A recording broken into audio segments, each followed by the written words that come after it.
Howdy folks, Josh Shipp here. I'm the founder of You Speaker University, and in this video we're going to discuss how to know if your idea for speech is a good one. Now imagine that your friend pitches you a business idea. They're like, hey, I got this brilliant idea. Strangers pick you up in their car and take you places. You want to be an investor? There's a decent chance you're going to pass. Strangers? Are you kidding? People are going to... That sounds insane. Like an insane idea. And of course you would be passing on what would become Uber, an $11 billion per year idea. This is a tricky thing about all ideas, including speech ideas, is that it's quite difficult to determine in advance if it's going to work. Is your personal story a good idea for a speech? Or teacher well-being, mentorship, emotional resiliency? Well, good news. In this video, I'm going to give you a strategy for both appraising ideas and developing speech ideas. Then I'll tell you how we can help you develop your speech ideas into great ideas that get you booked and on stage. Now let's talk about what I mean when I talk about a good idea for a speech. There's two components of this, and they are crucial and in this order. Number one, something that is genuinely helpful for your audience.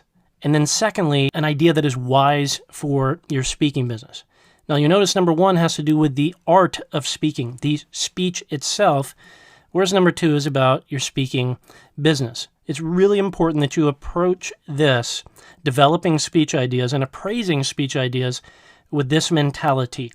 Art first, and then business. Consider Lin-Manuel, the creator of Hamilton's predicament, when he was first developing the idea for Hamilton.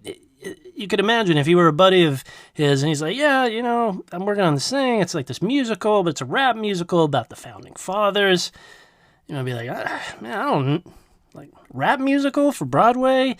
I don't know. That sounds out there. And of course, huge success. Cultural success, business success, grossed over $612 million.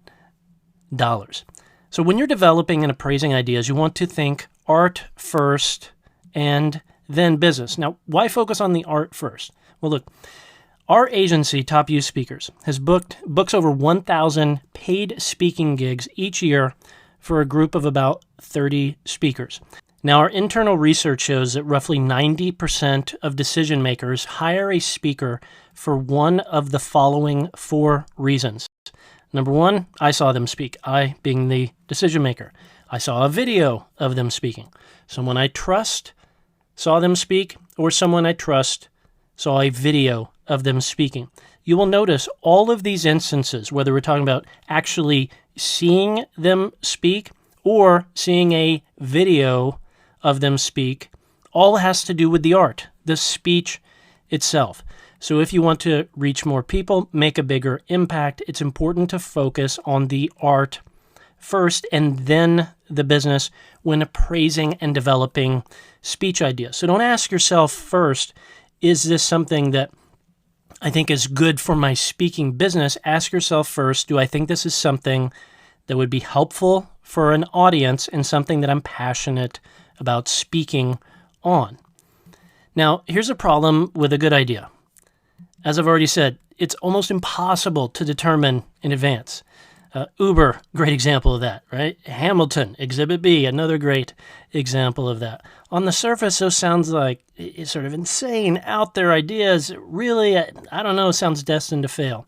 So it's difficult to determine in advance whether the idea or not is a good one, because the idea itself requires sort of level 1 out of 5 difficulty. It's very easy to generate ideas. Yeah, this could be a topic, this could be something I could speak on.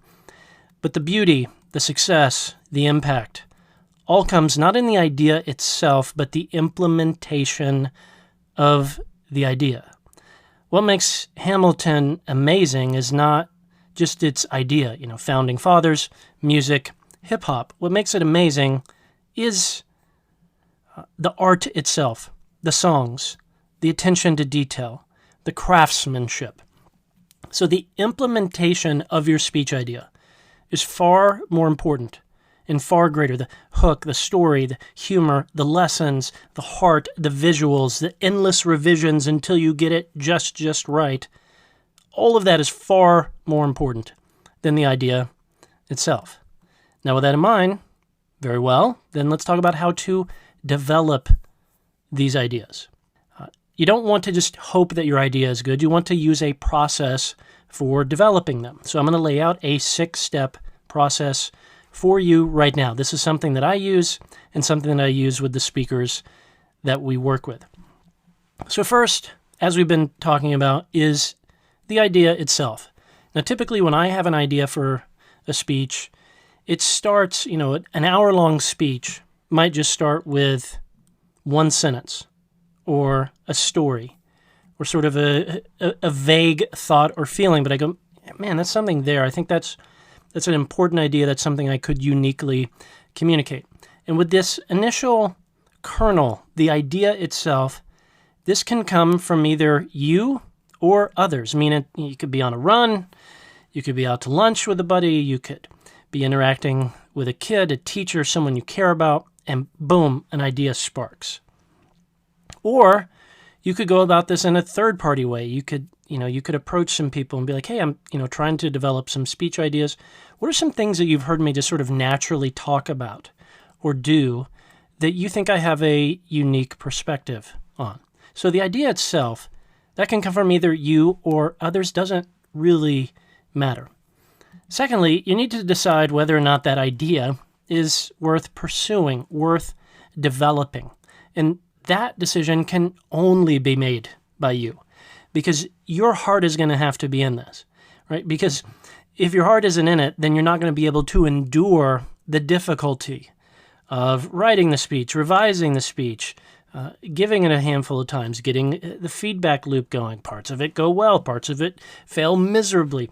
All of that, the mountain that you are about to climb in order to turn this speech idea into a great speech, you won't have the endurance and resilience for it if your heart is not in this idea. So, you could approach a friend and be like, hey, what unique insight do you think I have?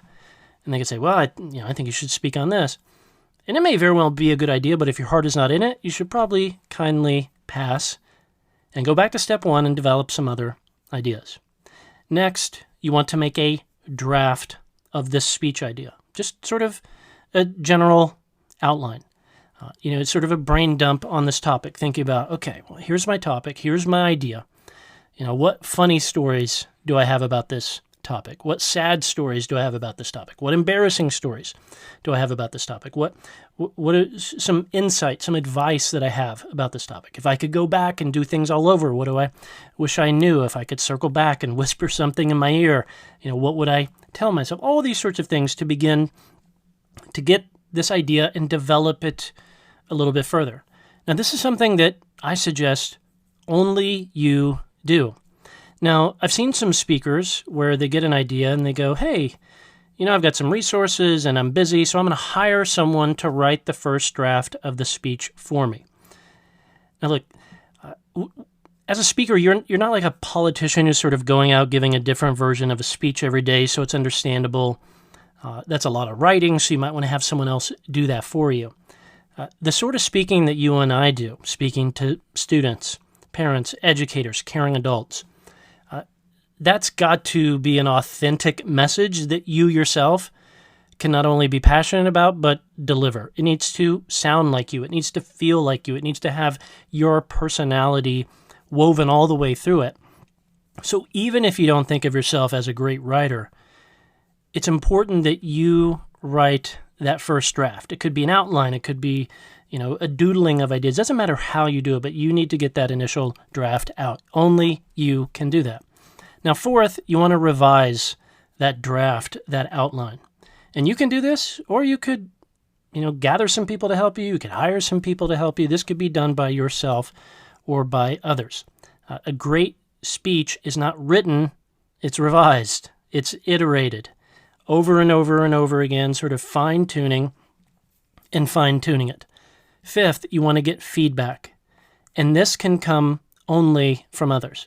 Now, let me make an important distinction here, because a mistake I see a lot of speakers make is, they got an idea, a draft, they've worked on it a little bit, revised it a bit, and now what we tend to do, sort of our default play here, is to reach out to a couple fellow speaker buddies and say, hey, what do you think of this idea? Well, the problem here is that your speaker buddies are not necessarily the audience for this message. So if you're someone that speaks to teachers, well, you should get feedback from teachers, from your actual audience, not speaking peers. At this stage, you want to get feedback directly from the audience. Now, thankfully, in 2022, there's a lot of ways that you can sort of have that feedback loop. You could go live on social media and kind of talk through this idea, your outline, what you're doing. You could essentially deliver the speech and kind of ask your audience, push back, what questions do you have? That would reveal some holes in your content. You could go live on social media. You could host a small in-person event. You could host a small virtual event. You could, if you're already an established speaker and maybe you're speaking at a conference, you're doing a keynote, but you're also doing a workshop. Part of your workshop could be testing out some of this new material, getting feedback, seeing how it lands with the audience in real time. There's a variety of ways, virtually, in person, creatively, digitally, that you can create a feedback loop for yourself. How you do this is up to you, but getting and acquiring feedback directly from your audience is so crucial and so important in developing this idea into a great speech.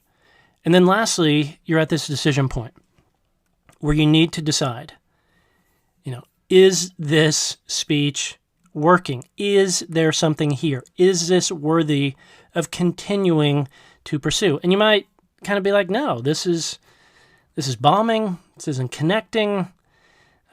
It's clunky to me. I don't quite get the idea. My audience isn't really resonating with it. They're sort of lukewarm to it. It's like, it's interesting, but doesn't seem to get much of a reaction out of them.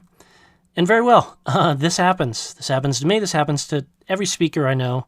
If that happens, no worries. Return to step one. Pull out another idea, develop another idea, and put it through this process. Or maybe you go, yeah, you know what? It's not perfect, but there's something here. And then if you determine, yes, there indeed is something here, then you simply wash and repeat steps 4 and 5. You revise it, make it a little bit better, 5% better, and then you give it to an audience. You get their feedback. Based on their feedback, you go and you revise it, and you make it 5% better, and you wash and repeat.